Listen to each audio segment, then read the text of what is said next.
قطعات شوروی نرفته بودن، قماندان برجسته بود، نامش نمیگیرم، برایم خط روان کرد.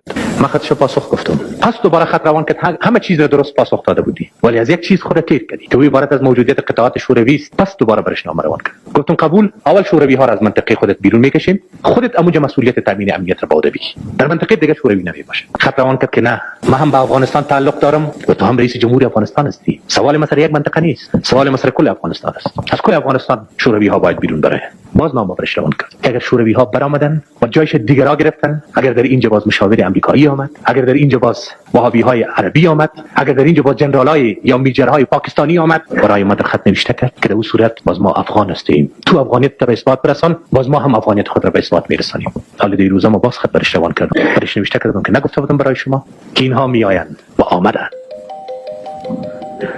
بر خاک ما صرف مداخله مطلب بس نیست، تجاوز